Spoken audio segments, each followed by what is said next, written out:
Internet est dangereux. Et je vais tout vous dire dans cette vidéo. Internet a été créé par Tim Berners-Lee en 1989 pour faciliter le partage d'informations, de fichiers et de courriers électroniques. Internet est apparu dans nos ordinateurs.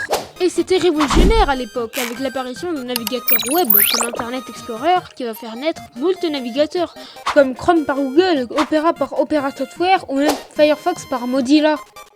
Ou bien les sites web.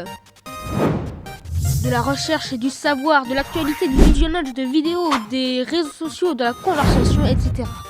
Et pour accéder à Internet, le Wi-Fi est primordial. Puis vient l'apparition des réseaux sociaux, en commençant par Facebook. Continuons par Twitter, puis Instagram sur nos téléphones, suivi par Snapchat, et puis TikTok, ou l'appli qui te fait perdre 10 de QI par utilisation, qui explosera en 2020. Ça explosera tellement que YouTube avec les shorts, Instagram avec les Reels, Snapchat avec les Spotlight et même Dailymotion depuis sa mise à jour vont mettre en place cette fonctionnalité pour y faire de la concurrence.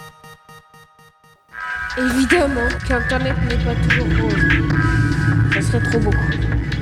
Internet cache des choses malveillantes et horribles. Et on va commencer par les prédateurs sexuels. Je ne pouvais pas parler d'Internet sans parler de prédateurs sexuels. Les prédateurs sexuels sont des détraqués mentaux qui vont demander majoritairement à des mineurs des photos intimes sexualisées pour satisfaire leurs désirs. Non, en fait, ce sont juste des détraqués mentaux qui sont en mode Discord. Évidemment, ça peut être en DM Insta, sur TikTok ou dans d'autres réseaux. Évidemment, ces personnes sont signalées sur Internet. Maintenant, je vais vous parler des communautés. Vous connaissez tous ces communautés, les furries, les gays, les wokistes. Ils mettent en place la censure et on ne peut plus rire de tout. Si on veut dire notre avis personnel et pas une vérité, on se fait insulter dans tous les sens.